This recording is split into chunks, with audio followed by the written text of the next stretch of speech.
How long has it been? Somebody? About 6 Stephanie minutes. has to She's go not to work. coming. Okay. I forgot to... I thought maybe we just missed one, lost it on the way. I won't be able to make the breakfast later this month. Do we have a date? You were asking about dates. What date was it? So I'm wondering if we might want to change that then, because Stephanie can't come make it either. And Carrie, it kind of defeats I'll the get in purpose. touch with Because- Sue Ann because it was going to be at Homemade, Yeah. as far as I know, and so I'll confirm what date she's looking at, but then let you Yeah. guys confer, but just let me know about 10 days in advance because I have to notice it. Okay, so let's cancel that date for right now. Okay, because my problem is I got hired on down in Renton, so I'm not going to be able to make any breakfasts on the weekdays anytime soon. Okay. So Oh, We'll that's figure quite it a out. commute. yeah, but it'll be worth it. So Hey, Carrie, the survey results from the... Oh, wait. Maybe... It's no big deal. Here. It's actually nice when you look at... there it is. When you actually look at it in a web browser, it presents it a little bit differently. Responses.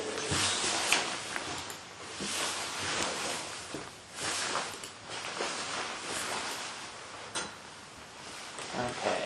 You wanted to know about... What people thought Storage. of the storage units. Okay. I think 20 was the first question. Do you support restricting self-storage facilities to lower visibility commercial properties and more automobile-oriented areas of the city? Overwhelming yes, 11% no, 8.9% not sure.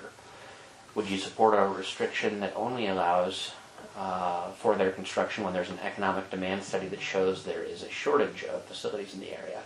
Not quite as strong as the previous one, but still 70% in favor of requiring that. still significant. With which of the following statements do you agree? 55%. There are enough conveniently located self-storage facilities in Port Orchard. Second is there are not enough, and second is there are too many, and third is there are not enough, with 24 and 20% respectively.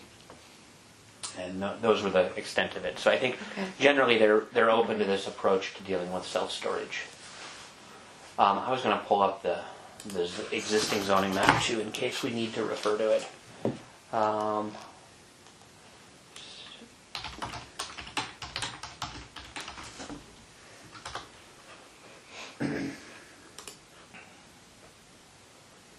So Carrie, I don't know if you want to, maybe we should just all gather around one since it's so few of us and pull the other one out of the way. Let's go to that one.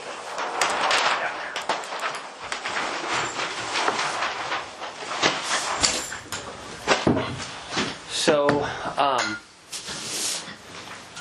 let's start out at the McCormick Woods area because that is reasonably self-contained and simple. Essentially, all of the existing subdivided areas at McCormick Woods retain the R2 zone, which is a straight transition from R8 to R2. The unplatted areas at McCormick Woods that are part of all of the McCormick Woods agreements are getting the McCormick R6 designation, which was tailored to match what they were allowed to do in the county under their original approval. It's a slightly smaller lot size, 4,000 square foot lots, and has slightly different setbacks than the R2 zone and our old R8 zone. So those are the kind of, what would you call that, teal? Yeah. So what does it look? What does it look like?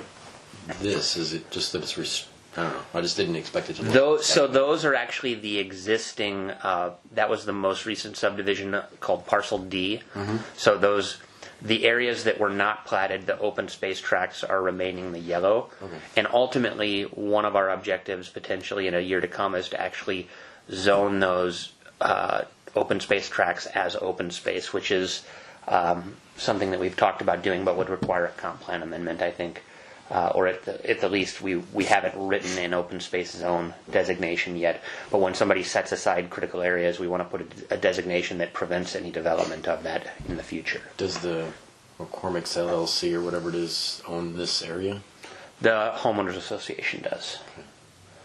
So it's unlikely that the entire homeowners association would vote to develop their open space tract, but it theoretically could happen. I'm just looking for our maps. So how did something like that happen where the homeowners association owns it? I mean, how did... That was part of the subdivision approval from the county. So did everybody put in money for it? Is that... Nope. So the county approved this at some number of units per acre. Let's theoretically say it was 8 units per acre. Okay. McCormick Woods chose to cluster the development so that there are smaller lots, and then they preserved the green belts in between the lots. Okay. And those, at the time of final plat recording, were given a, in that case, there's 172 lots, so each lot owner has a 1/172nd ownership of that open space area. Oh, okay. Thanks. Same thing with the stormwater ponds when they're publicly dedicated. In that case, they transfer it to the city, but in some cases, the HOA retains ownership of the homeowner or of the stormwater pond. So our existing zoning map, which I am pulling up here, you can see the entire McCormick area with the exception of parcel E, where my mouse cursor is, and parcel D, which is this area up here, was zoned R8. When you get over to the school district property, the site of the proposed high school, that staying community facility, along with there's a water well campus property out there that's in light blue, and a couple of other stormwater tracts that are light blue. And then the multifamily portion was previously R20. It's proposed to be R4 on there, and I apologize. When you see this on the computer screen, the colors look different, but when you print them, sometimes they come out the same. So R4 and CC are very close, even though they are different zones. So that is a multifamily zone next to a commercial mixed-use zone, which is the candy cane red and white stripe. This one is what, commercial? That's mixed use. So that allows for apartments and commercial type development. Which one is the high school? The blue then? Mm-hmm. The dark blue? Yes. And, not necessarily a high school, but the school district property. For things like a local convenience store or something? Yep, you could put a grocery store in there, or any number of commercial uses. And then the park, of course, is next door in the green. Just The dark green. a quick question though. If this was a convenience store here, and it's this close to school property, can they sell alcohol? That's actually wondering. it's more than 1,000 feet away. Okay. I think the state law, it's like 250 feet or 500 feet, but I know there is a distance. I just didn't know if somebody would want to build there if it was too close to the high school. If Yeah, they wanted that good little question. I don't know what that dimension is. I do know that there's a pizza place in my neighborhood that can't sell alcohol because they're right across from the elementary school. So, but I think it's less than 500 feet is the minimum separation. So moving into the Stetson Heights area, the Stetson Heights plat, which is the big bald spot on the hill that you see out there, is going from R3 it's going from R12 to R3. And then the rest of the area down here, this is known as McCormick East, is getting the R2 designation. And then the fire station is also the light blue. Which takes us into our first commercial area at the Sedgwick and Sydney intersection. And this is where things get a little bit more complicated, and our intention as a result of tonight's meeting, once if we catch anything that you guys want to change on the draft before it goes out for a public hearing on the zoning map, we can change it, but we wanted to really run this stuff by you first of all, because right now we have one commercial zone and it's being split into 3 different commercial zones. There's commercial heavy, which is the kind of darker red color, Fred Meyer, Safeway, Walmart. Those are heavy commercial type uses. There's the red that is very similar to R4, but more of a true red color, that is commercial corridor. It allows for most commercial uses. It doesn't allow for car sales.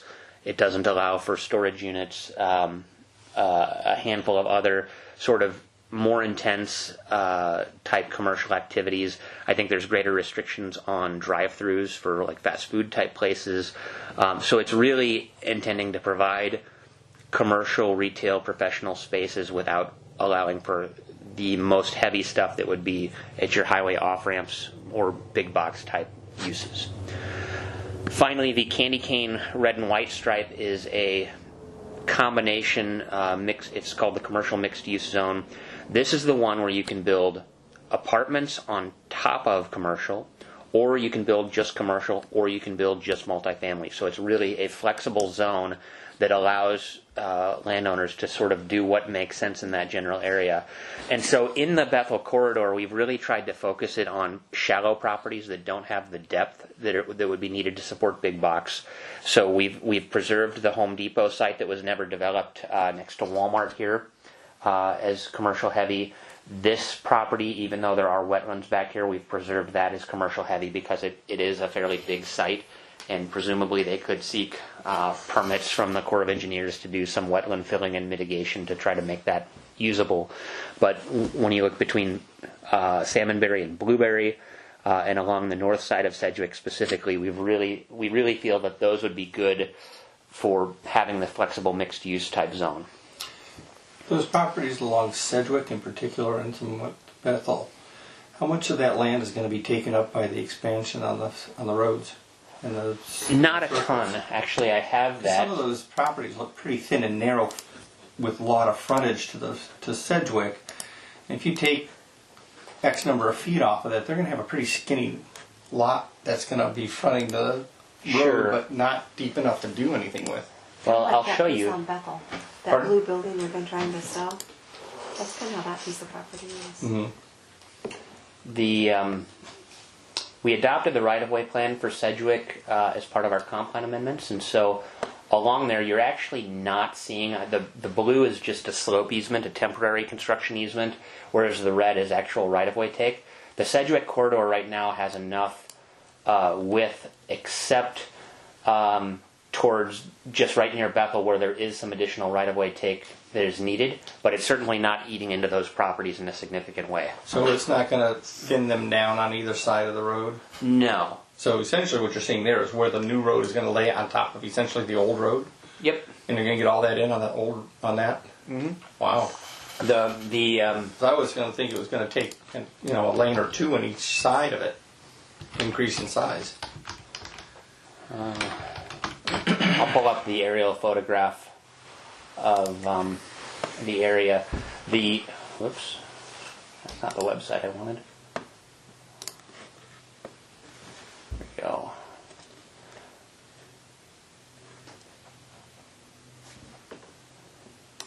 There's Salmonberry. When you zoom in on Sedgwick down here, and if you turn on the aerial photograph, you can see, I mean, there's probably 40 feet of grass, like this property. I think Don Ryan just bought this.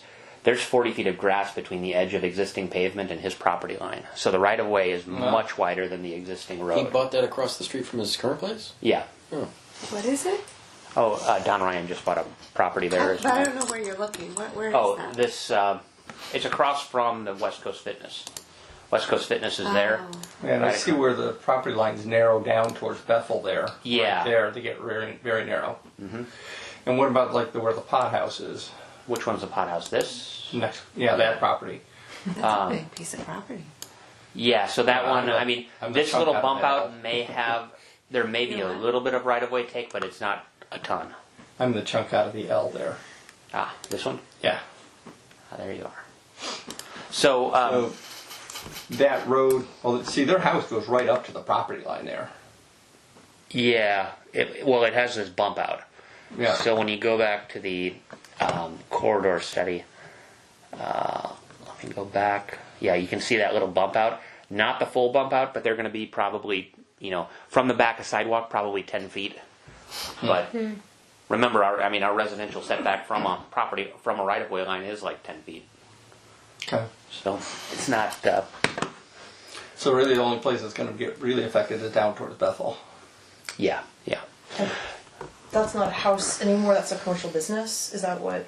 It's a house they turned into a marijuana store. Okay, so Yeah. it's a store, okay. Yeah.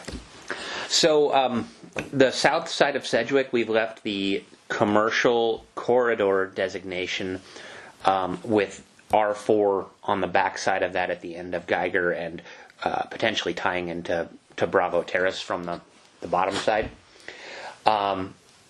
And then the north side, of course, is commercial mixed use with R4 between this residential subdivision and that commercial mixed use is kind of a transition. And then you remember we dealt with all the zoning issues in here last year, and so this is largely consistent with what was done then, except it's R8 became R2 and the R12 became R3.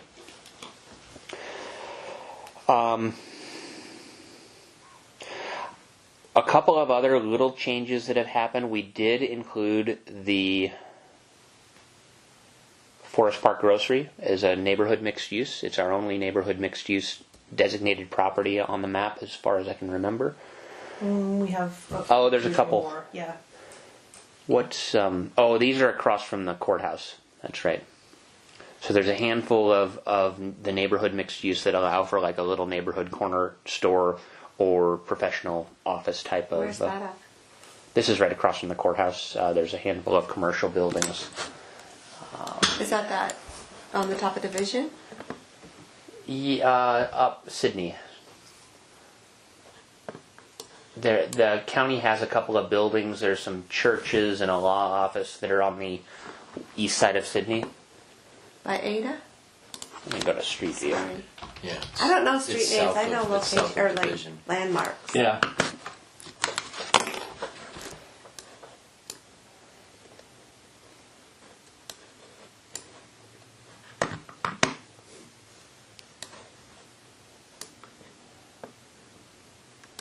So there's this building here. There's an old church that hasn't been used as a church for a while. Are they tearing that down? I think that they might be. I'm not sure. It should be condemned. That's where I first worked when I.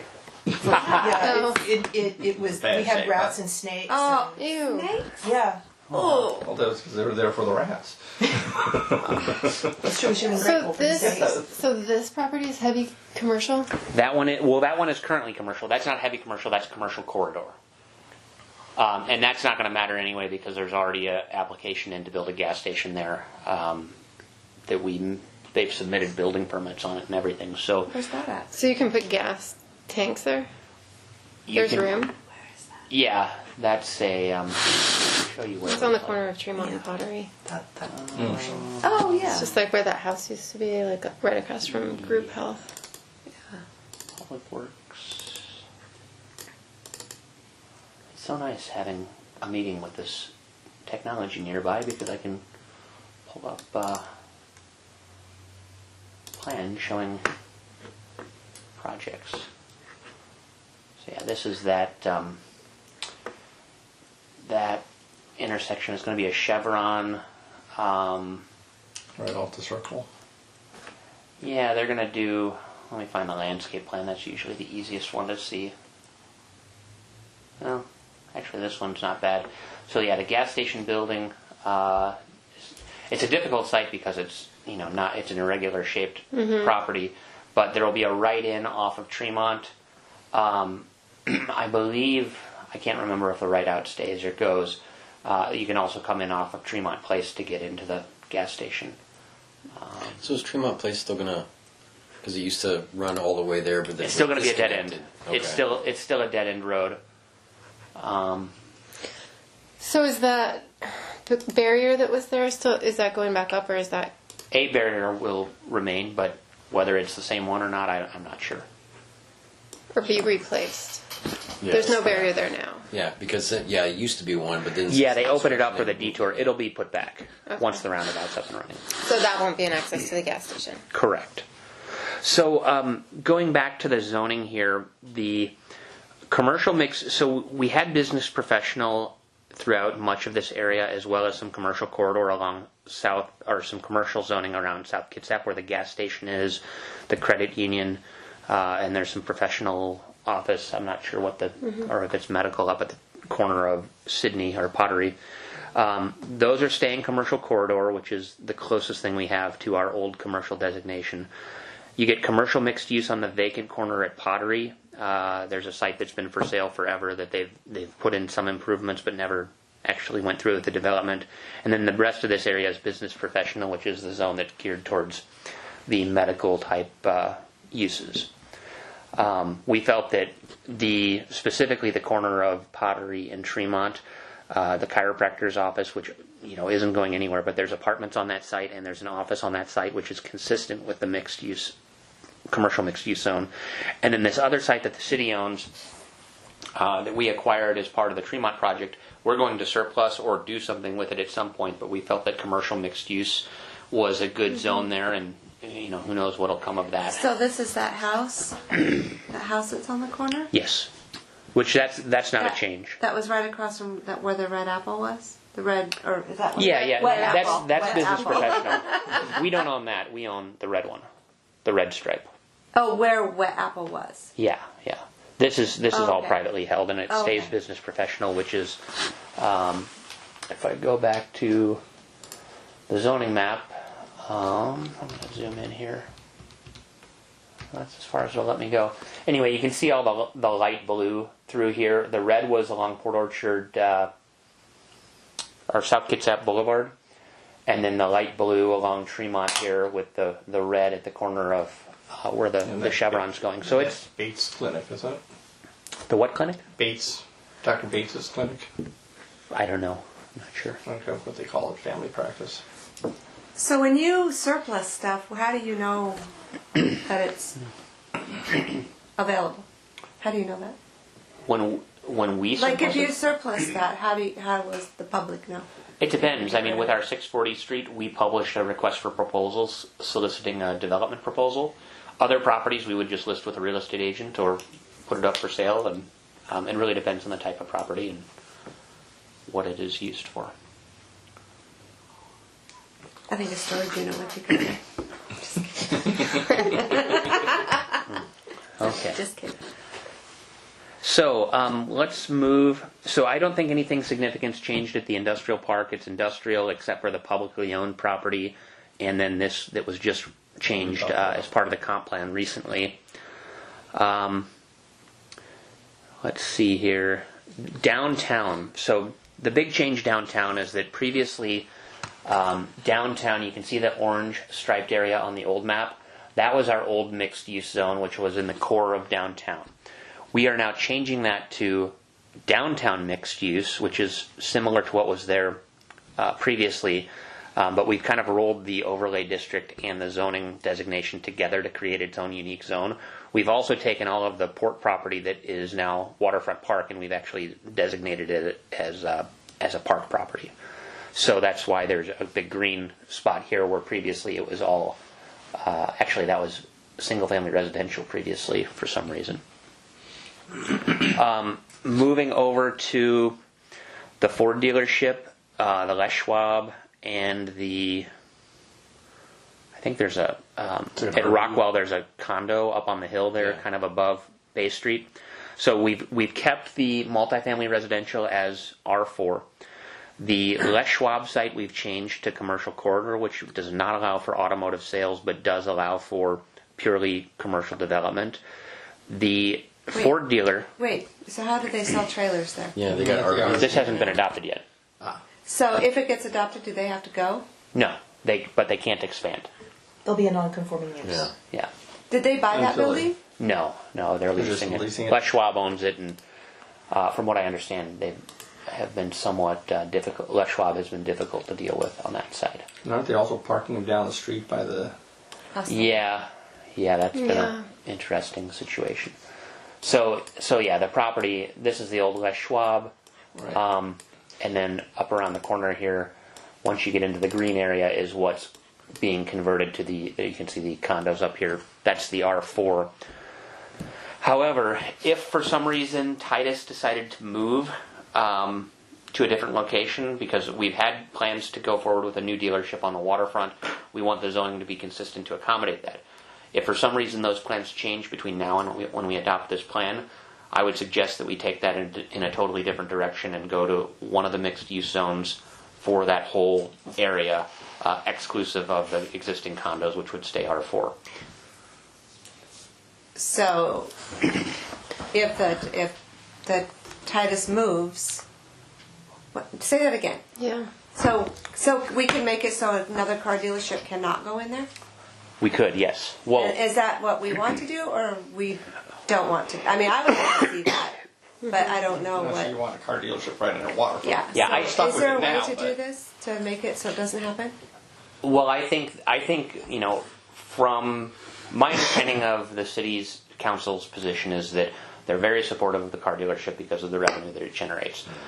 It's not the ideal use of the waterfront, but losing the car dealership is less ideal than having a car dealership on the waterfront. So if Titus were to move to another location, we would want zoning in place that would not allow that to change to another car dealership that would actually see it get redeveloped. So if the car dealership happens, we leave this alone. If the car dealership, they find a property somewhere else in the city where they can develop, I think we want to look at changing this to a downtown mixed use or a commercial mixed use type. But we couldn't change it now and just let them stay there as long as they need to It's stay. fine. No, because they haven't applied for their permits yet. Oh. So Is that why they you're have to bringing have this this. I want to make sure that the zoning is in place to allow them to apply to continue being a car dealership for Right. as long as it's our only. But if they don't, if they don't stay, is it too late then to change it? No, we can always change it. Yeah. So if we changed it now and they applied for the permits, they wouldn't be able to get the permits. Correct. Yeah, and which they did apply for permits 2 or 3 years ago, and they are about to expire. So if they expire, they have to reapply for permits, and they have to have the right zoning for a car dealership. Otherwise, we couldn't approve the permits. It wouldn't be a non-conforming use to change it and let them stay. You can't the way it is. expand a non-conforming use, and they clearly want to expand if they're going to stay on the waterfront. I see. Is there any reason why we would think that they won't be staying? I know that there's been discussions about. So my understanding of the corporate Ford policy is that they assign franchises based on zip code, and of course 16 separates the 98366 from 98367. 98367 is part of the Bremerton Ford sphere of influence, so it has to stay in the 98366, and there aren't many sites that are available for it. Crazy. Yeah. It's just like wood stoves, gas stoves, everything.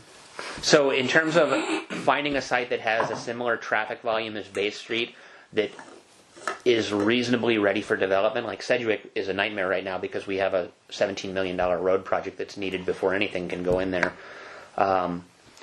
So also the the one really visible site on Sedgwick is on the other side of Blackjack Creek here, where it would have freeway visibility, but you'd have to bridge Blackjack Creek in order to use that site. So that would be a really expensive solution. That would put them right near the Chevy Yeah. dealership. But they'd have freeway. I mean, Yeah, they'd have good I think access.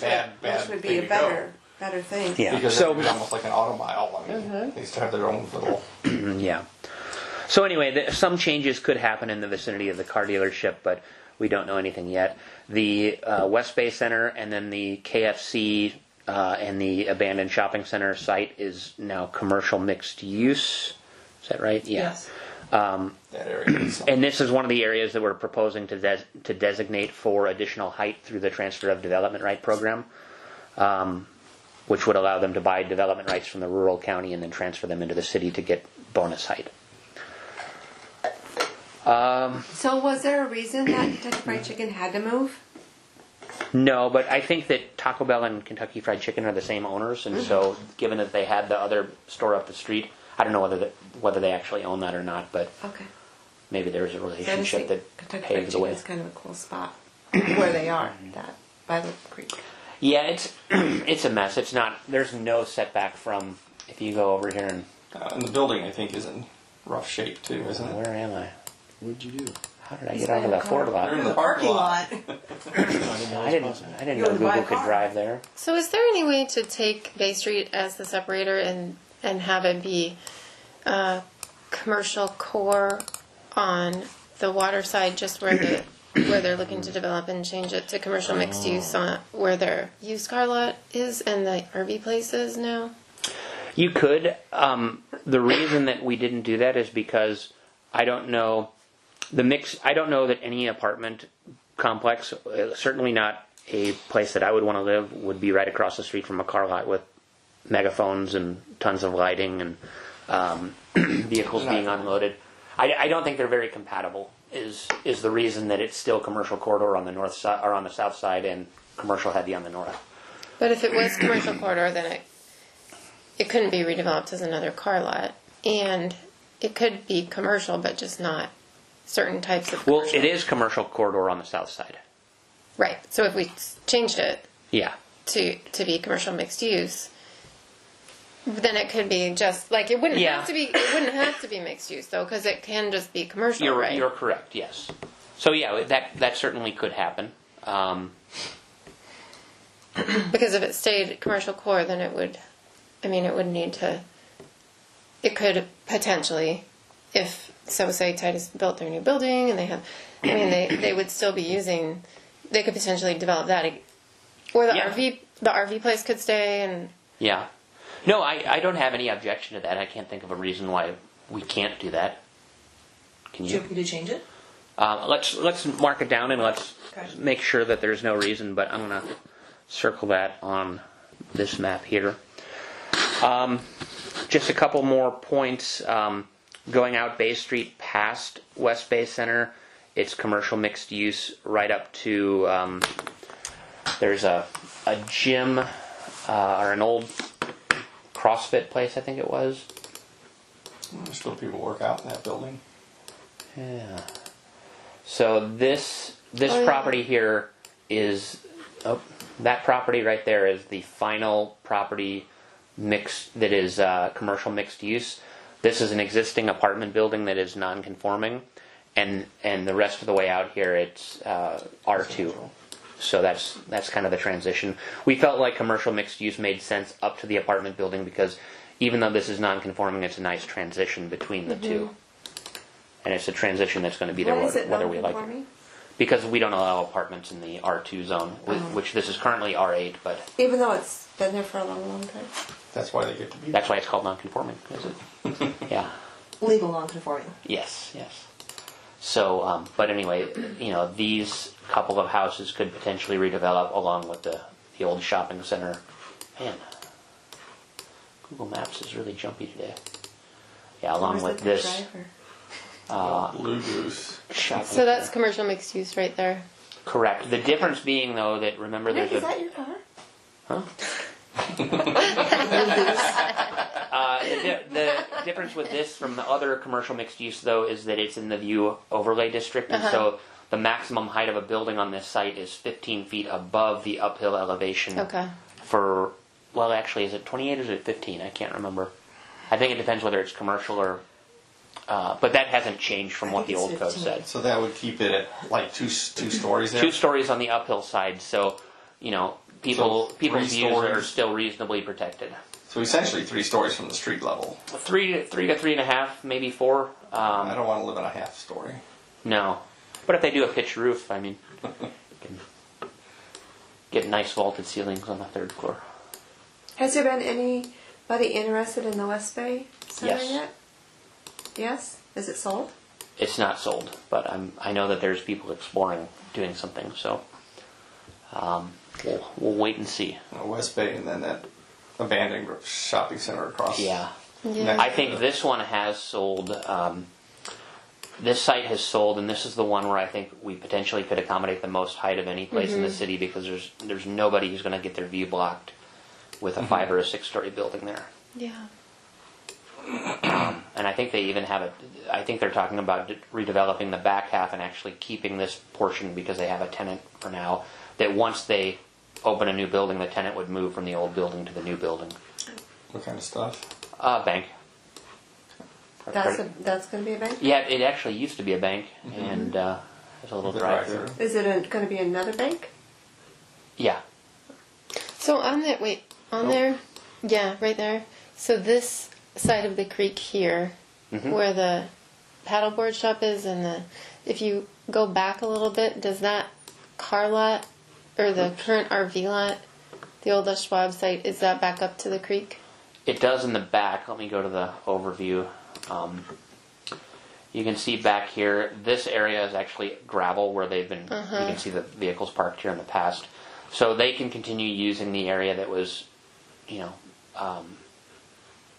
traditionally parked on, but the buffer for this should be way out Yeah. there. So if it ever redeveloped, you'd have to pull in all the development to outside of the shoreline buffer. You see just how close that KFC drive-through is. Yeah, this drive-through lane. I mean, Nothing it's a wall basically down to the water. I think my understanding is that our stormwater pipe actually goes either under the building or under the drive-through lane here too, where all the water draining down Bethel comes out of a pipe here. So if this building goes away, I think there's some real opportunity to do some restoration there. Yeah. Reclaim that. Yep. So It's going to help that intersection. That intersection with the people going in and out of KFC is kind of screwy. Yeah, it's weird. hey, Carrie, didn't we change this from wasn't this supposed to be R2 up here, not R3? Not that I recall, but I can go back and That's the Horseman Heights subdivision, which is all single-family houses. So I think R3 is not probably what was intended there, but I think R3. These areas over here are all apartments, and we just rezoned this one for the overlook designation. So I think maybe if we do this as commercial mixed use, and that's a correction that I noticed. The other question I wanted to ask is, R4. We currently don't have any multifamily zone that allows 4-story buildings. We have, except for downtown mixed use, which allowed 55-foot buildings. So a couple of areas here is R4. This was recently rezoned to R20. And then the McCormick area is R4, which is a 4-story building. I don't have a problem with it being R4, but it is certainly more intense than anything that we had in our zoning code previously. So we could reel it into R3 for now and make them apply for a rezone later if they wanted to seek that additional development. But at the same time, R4, the pro forma of a project in the R4 zone may be the difference between making the project go or making it, not pencil out. Mm-hmm. So I'm personally comfortable with those two sites as being R4, as well as this area up behind the South Kitsap Mall, and then this little area downtown. But those are really the R4 areas. Well, that little area downtown you were talking about doing a mixed. Well, it's commercial mixed use on the Les Schwab site, but behind that is R4. Oh, So that wouldn't uphill. change. Yeah, uphill is still R4. Just for my visual, like those apartments, the new ones that are here Yeah, and over here. How tall are those? Are those 3 stories? those are 3 stories. Yeah. So you're talking one more on top of that. Yes, which I mean, they look fairly tall from the thing. street side, but I don't think the difference between looking at it as 3 or 4 stories is going to make that big of a difference. yeah, I don't think so. I remember there's when we went on our Mill Creek tour. Where is it? I think it's this guy back here. Is this a 4? So that doesn't look like our neighborhood. Come on. That's a 5. So that's a little too tall. You don't actually see a whole lot of 4-story buildings because the 3 stories you can do all wood construction, and typically when you go, I think when you go to 4, you have to the construction technique changes, and once you add the concrete, you have to go higher to make the project financially viable. So you don't typically see a ton of 4 stories. So what is this development happening out here where they've cleared all that stuff? Is Stetson Heights, that's Yeah. a residential plat, 300 houses with a possible future phase. Yeah, that's going to make that Sedgwick corridor even busier to the freeway. Yeah. Yeah, it's going to certainly get worse. And And the redesign on Bethel Sedgwick only takes it down to the freeway, not on the other side of the freeway where there's too much traffic all the time by Lowe's in that area. yeah, That's because if this gets built out, can that road handle that kind of traffic? it's a state. I mean, at the point where it fails is state interchange. I don't think it's the corridor; it's the actual bottleneck at the freeway. When we went on our tour, was this area here? Were they planning apartments? I feel like there was another apartment development. So the front of Stetson Heights here, this little triangle, they've talked about it, and they've also talked about some more along Glenwood here. There's a site where that could possibly happen. Are these the current ones? Yeah, Where- Hepburn is. Yeah, These 'cause two. You got the one on Hepburn, and then you got the rest Yeah. of the Mansfield, or the Sydney is over here, and this Okay. one's the whatever it is. I don't know. Yeah, those are both built out. So is this property built out? Yes, And this one is too? except over on this side, it's Yeah, not. like up to Okay. about like where Okay. Hepburn is like those the last building back there. So pretty much all this is empty. Is this the other Glenwood Road? Yes, that's right Little here? Glenwood. Yeah. And so this is going to be apartments? At the corner of Big Glenwood and Little Glenwood, potentially could be apartments. And so where's Harper Hill Road? Is that here somewhere? I'm not sure. Is that it right there? What's that? Oh yeah, Harper? I think it comes in here and then goes over and up. And what's this right here? That's Stetson Heights. That's the big development. That's the bare patch on the hill.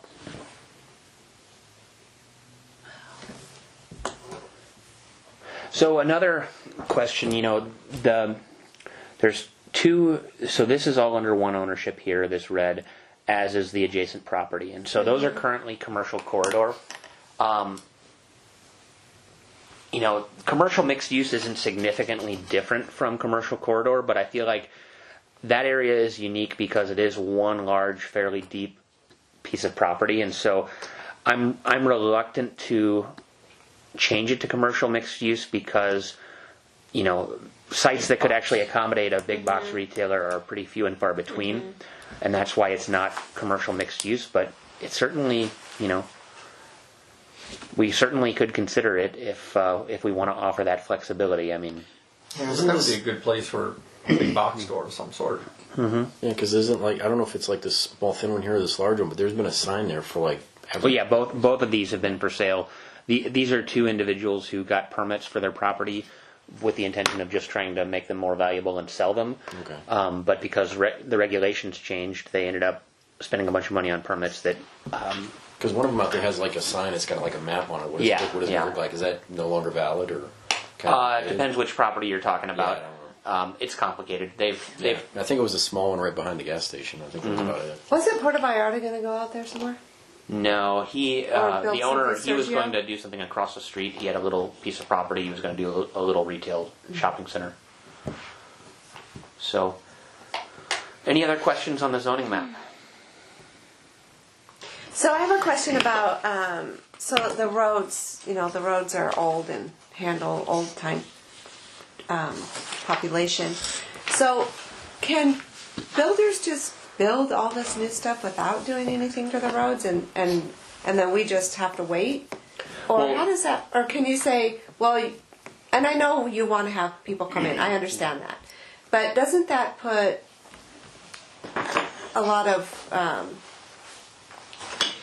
ruin the roads? Well, so development has to pay for the additional capacity of a roadway, which is typically widening or adding turn lanes. Yeah, like- Those are the things that are related to the additional traffic.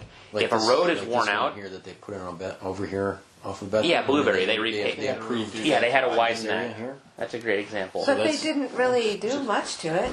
Yeah, they widened it from they 12 repaved feet it, to They put 20. in a turn lane. It was a turn lane in the middle, right? Yeah, No, it's- yeah. There's a turn lane on Bethel now where there wasn't one. There is? Yeah. I mean, granted, it's not anything significant. It's not like now we got 4 lanes instead of 2, but Not like what was it, Fred Meyer's when they rebuilt that intersection, didn't they? Yeah, I doubt this has been updated since that happened, but I'm going to check it anyway. still shows all the trees there. So Oh yeah. Well, that's a different photo. So yeah, this was That's how Blueberry it was. prior to them widening it, and then they've also there's a turn lane here now where there wasn't one previously, and so when development happens, they had to widen that road to make it so that 2 cars could pass, and they had to put in a turn lane to accommodate access to the development. But if a road is existing and it's just in poor condition or wasn't built to a public standard, that's on the existing taxpayers to fix because the development is not causing that road to fail. That's an existing deficiency. And so state law is very clear on developer-related impacts versus existing deficiencies. And we, of course, also charge a traffic impact fee that can be spent on specific projects that are part of that ordinance, like Tremont, Bethel, Sedgwick, some Old Clifton Road improvements, Pottery and Sydney are on there. But as far as residential side streets, those aren't. We don't need to widen those. They just need to be repaved, and that's a existing deficiency situation. What about developments like this Stetson Heights development or this development that's happening over like on? So Stetson Heights is actually going to be constructing a pedestrian path from their development all the way up to Sydney. So they're going to do a barrier with a asphalt path on the backside of it to create that walkability. And part of the reason that it's not other improvements is that site goes through. It's pretty wet in there, and I think it's going to be hard to even get the asphalt path in. There we go. Yeah, so you can see how narrow the road is here, and once you're going out here, just even getting a barrier with an asphalt path here is going to be difficult because it slopes off into some wet areas. But that'll at least provide their residents an opportunity to walk into town. And they do have to do some turn lane improvements once they get up the hill here on Glenwood. I think that might. That's a driveway. I think it's a little further up here. There's going to be an entrance off of Glenwood here where they have to put in drop lanes to get the vehicles out of the flow of traffic to allow them to turn into the development. So those will get constructed at the developer's expense also.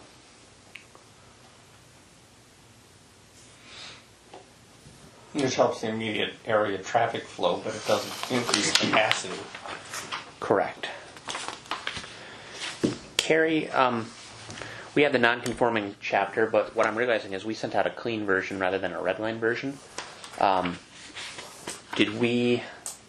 I didn't think they had reviewed nonconformities before. I don't think they had either, but because we amended the existing code rather than totally rewriting it, it was mostly existing. I'm going to try to find that here real quick. I can print copies if you want. We have the red line version. Yeah, I can. Well, I might be able to print them from here if the new printer is configured. This is all clean. Did we look at your view though? If you look for the markup. Oh yeah.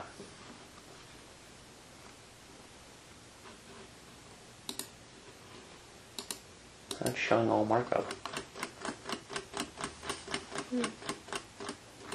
So anyway, just to give you an overview of what these changes are, because Go to the print preview, because on mine, if it looks like, and then if I go to print it, and then it'll show markup sometimes. yeah, No. I don't think so. So anyway, because the new zoning code now has building types as well as uses, our non-conforming use chapter only dealt with non-conforming uses, and so we wanted to say that if you have a situation like this site on Bay Street, we showed you that apartment where it transitions from commercial mixed use to residential, that is a legal non-conforming use, but it's also a legal non-conforming building type because it's an apartment in a zone that doesn't allow for apartments. So this chapter has been updated basically to allow us to declare existing buildings as legal non-conforming building types where they have certain rights, even though they don't comply with the zoning code. And so that was the primary change in this chapter. But Carrie's looking on. I don't know if she's gonna. Oh, sorry. No, it's all right. Want me to get out of it? No. I wonder if you sent it to me in my email in Redline.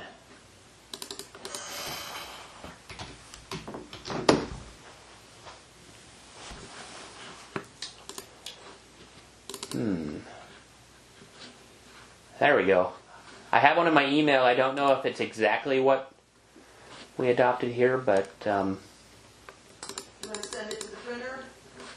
let's see if we can do that. What's the name of our new... We just got a new copier. What's the name of the copier, Carrie?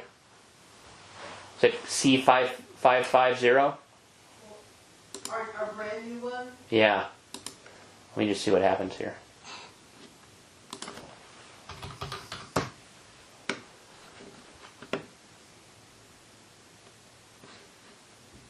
Could you email it to all of us? Yeah, I can definitely email it. I think I hear something maybe. Is it going? Yes. Okay. So I printed 1, 2, 3, 4.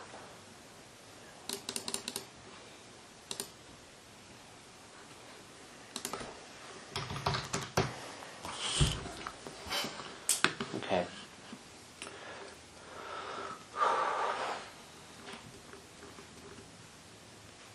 So no other concerns or questions on the map for now?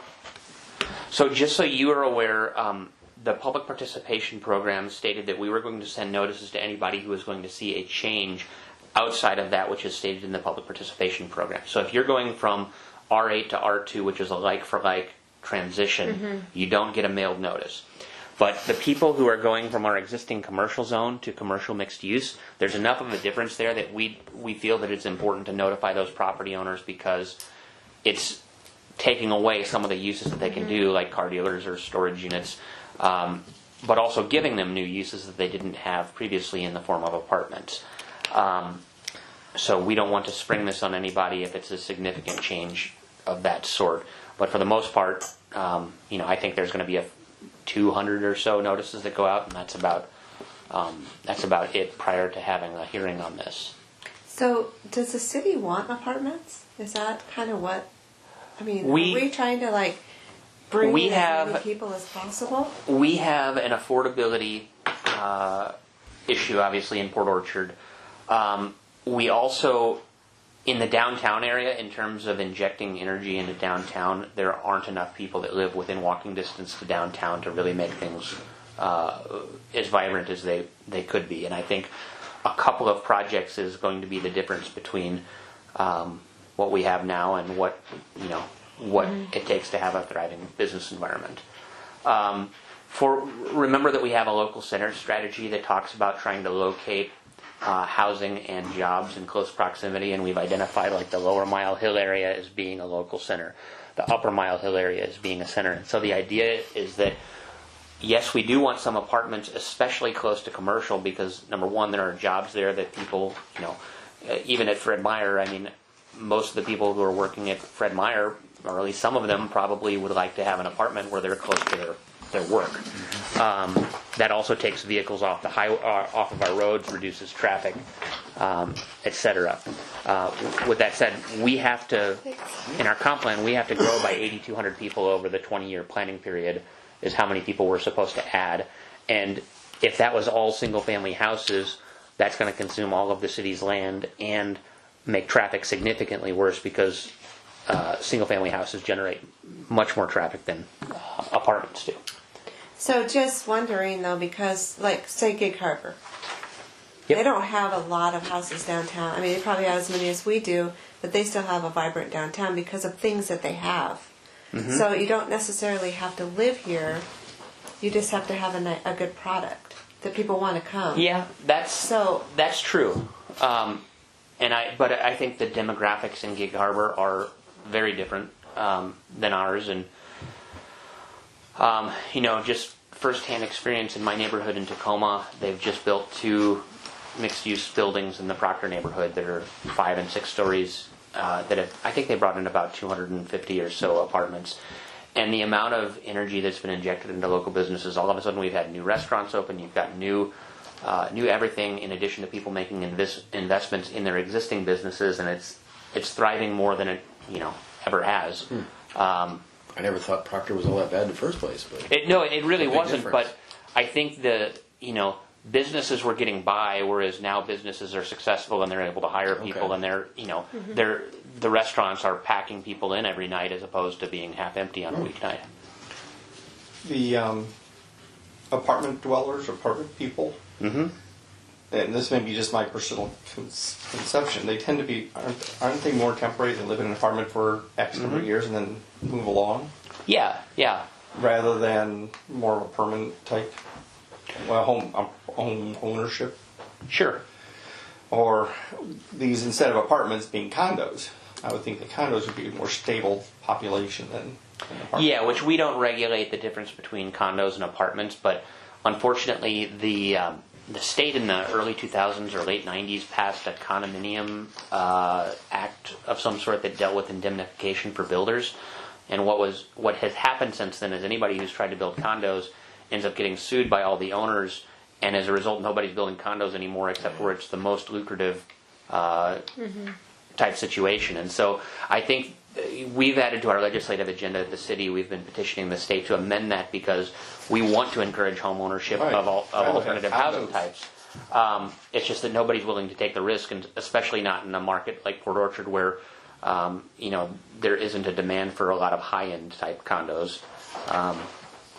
It certainly isn't worth the risk on a lower-end type building. But actually, when you look at the apartments that are getting built, they're building those things to own and hold them, and they're actually building a higher quality building that's going to be lower maintenance because they're taking responsibility as the owner rather than passing it on to a buyer or a future HOA. I think so. And a lot of people will do condo conversions after the indemnification period ends. I think it's like a 10-year waiting period or something. So just getting back onto the commercial property down on the water where the car dealership is. Yeah. If they decided not to develop as a car dealership, if it stays heavy use commercial, it could potentially be a storage unit built there. No, because we have the storage unit overlay district as well, and we're Okay. also going to have criteria requiring a market study. I can't imagine that end up as a storage unit. I guess the question is, can things we don't want to Right. go in there? Will they go in there? Another car dealership, a garage. I think as soon as we know that this isn't going forward, we take legislative action to change it because whether it's mixed use or whether it's heavy commercial, it's still consistent with the comprehensive plan. And we may still change it before the end of this process as things unfold if there is a change. So It's interesting, and Ford won't give in on that zip code issue. Well, I think it's actually the Bremerton Ford dealership that has a right to not have a Ford dealership in their backyard under different ownership. So it's not so much Ford is mediating between two different franchisees. Right. They have protected territories. Right. No, I understand that. It's just strange that it would be 6-6, which is actually physically closer Yeah. to Bremerton, and skips over to 6-7. So the non-conforming chapter, Carrie, I don't know if you want to help me walk through this real quick, but the changes on this red line copy that we printed out. First of all, we added definitions of non-conforming building type, non-conforming lot, and non-conforming use, as well as a non-conforming structure, which has to do with its status relative to other codes. So even though an apartment is allowed in the zone, maybe the setback is off, and so the non-conforming structure deals with like a setback non-conformity. So there's 4 different types of non-conformities, and all of the verbiage has been changed throughout to reflect those four different types. You see building types has been added just kind of throughout the document. Because we didn't have that before. Now that we have a form-based code, we needed to add that. Correct. And I think did the non-conforming lot, for the record, didn't we just move that? No. That's Remind me what we new. did here. So this is so if somebody has a lot that was maybe created through a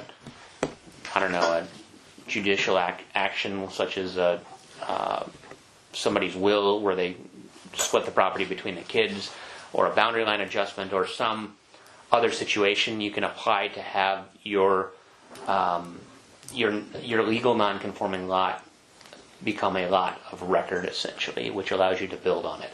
And so this language just kind of outlines that process. The non-conforming use cannot be changed to another non-conforming use.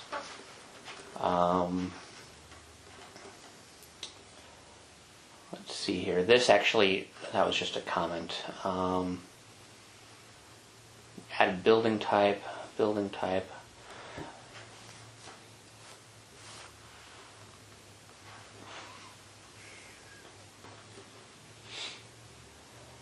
So the restriction on legal non-conforming lots, you can't make a legal non-conforming lot more non-conforming. Like if you did a boundary line adjustment with your neighbor, you can't, if one lot is already too small to be in the zone, you can't make it smaller through a boundary line adjustment.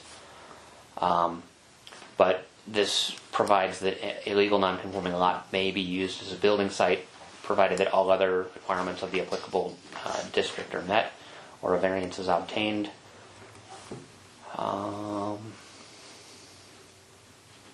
That's just verbiage. And yeah, mostly it's just adding the words building type and structure throughout the code. All we had before was legal non-conforming lot and legal non-conforming use. So that didn't address whether this kind of building is actually allowed in the zone or whether its setbacks or its height or lot coverage don't meet the current zone. So Yeah. we needed the extra two. Then the if you're going to apply for a permit to establish a legal non-conforming lot, we have acceptable documentation that can be submitted as a recorded subdivision, a large lot subdivision, testamentary subdivision, short plat, binding site plans, boundary line adjustment, or a legal adjudication. So basically you can apply for that, and those are some examples of how you can demonstrate that it should be granted. We also addressed the build-to zone requirements, which is part of the new form-based code that says that your building has to be brought out to the street. If you have an existing building that's not out to the street, we're not forcing you to move your building, but when you do additions, it has to be consistent with that build-to zone. So that's all. And we have now a parking code drafted that's ready for your review. That will be sent out shortly, and we're kind of trying to wrap up the rest of the loose ends to get you, I'm hoping, the complete code package for a final review at your October, is October our next meeting? Yes, it is. Yeah, at our October meeting. And depending on how things go over the next few weeks, we'll either have a hearing in October or November, and then hopefully a recommendation so that council can take it up at their November work study meeting before hopeful council adoption in December is kind of the target date at this point. So how are you feeling about our work on this so far? I know it's a ton of information to digest. And there's a lot. Wish I had more time outside these meetings to read it and prep it, but sometimes I just don't have the time. So can we get it earlier, perhaps? I know we're already pressed on it. We can release it in bite-sized pieces as it's ready, but all of it isn't ready to go out yet. But certainly the parking chapter we can send out right away. You want that to go out tomorrow? Sure. If you just do it by email, Yeah. Yeah. and then when you do your meeting package, it's all together printed. But in the emails, at least, then maybe I have a chance to sit down and read it. That'll come out in Yeah. red line because That's we're fine. amending the existing one versus. In fact, that's actually probably preferable, so you Yeah. can kind of see what the transitions are. Sure. Do you think that the city will ever? Do you think having the courthouse is kind of a hindrance to the city and just Its location. yeah, it just seems like I don't know. I've lived here forever, and the city has never really done anything. And even you talk about all this stuff, and sure we're getting more people, but there's really nothing here that is very nice, like for families to do or anything like that. And I just wonder if it isn't because like it's kind of a rental community. And I think when you do more apartments, you're just building more onto that. That's kind of my Well, point. we're a military community as well, which is inherently a transient population, and I think the reason that we don't have a ton of people coming to our hearings is because so much of the population is here temporarily or from another area, and they just, some people probably aren't registered to vote here because they're just stationed here. But I think that the Kitsap County, the rental vacancy rates are unbelievably low. They're as low as anywhere in the region. I think they're sub 2%, and so it is hard to find a place to live. And the base is expanding. I mean, their mission has increased significantly.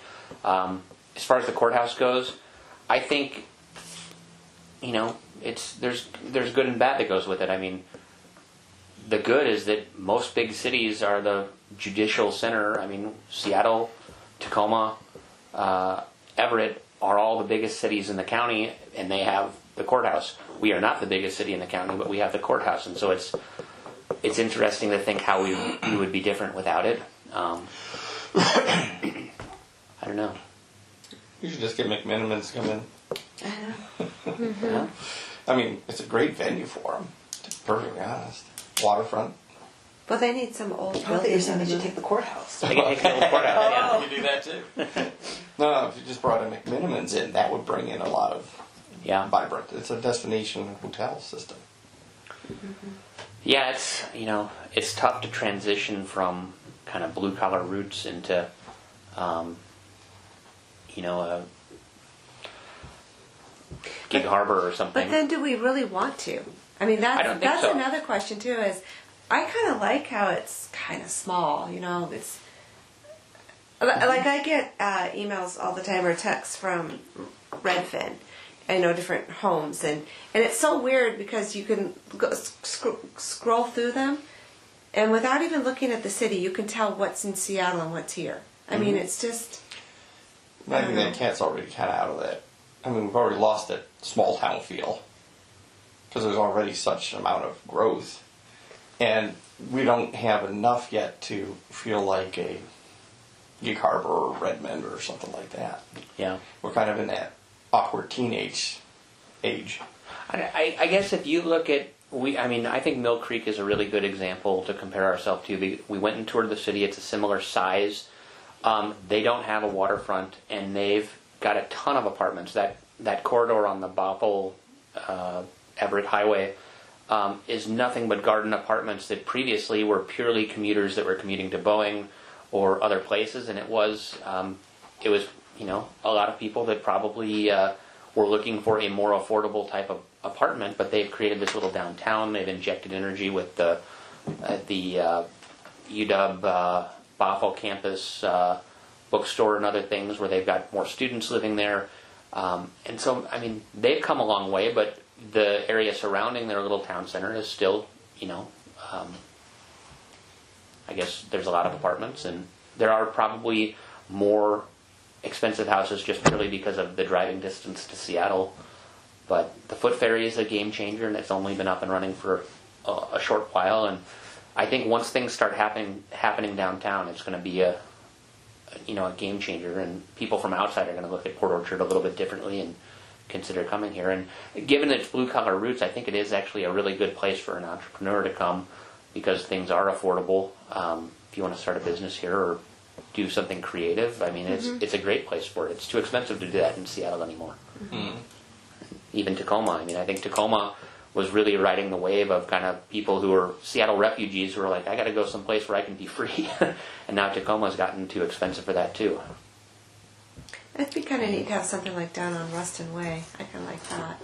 Yeah. Was it Yeah, I really movie like theater and all right on Those the condos water. are $700,000 a unit. Yeah. Seriously. But they're all Yeah, condos. they're condos. Yeah. And Yeah. you Well, can because drive got the in condos on on it. the outside that they built right next to the apartments. Yeah. The apartments, we looked at those when we first moved over here, and those were, I don't even remember, those were just astronomical. It's sure But nice it there. looks nice, though. Yeah. Would Yeah. love to. It's clean. Yeah, And, it's and with pretty. all the commercial stuff and the theater coming in that area, Yeah, yeah, I I like like the look that. of it. That's that walkability that we like to try to get to. Yeah, I think, once you're out of downtown in Port Orchard, there's such a stamp that's already been put on the landscape by the type of development that occurred in the past. It's going to be hard to Yeah. escape that. Has anybody bit on the pilot project? Well, we have the proposal for 640 Bay Street, and we're negotiating a development agreement to make that project happen. We've had a pre-app for the Cheers property. We met to discuss redeveloping that site. And then, like I said, the West Bay and then the site behind KFC are both looking at doing a project. And they have to do that before April 1st of this next year, right? Is it June 1st or April 1st? thought I it was can't remember. April 1st. I thought So it that was Cheers April 1st. property sell then? Or is that? No, it's the guy the who same. bought it to move Cheers there. I think is looking at other options because it just hasn't taken off.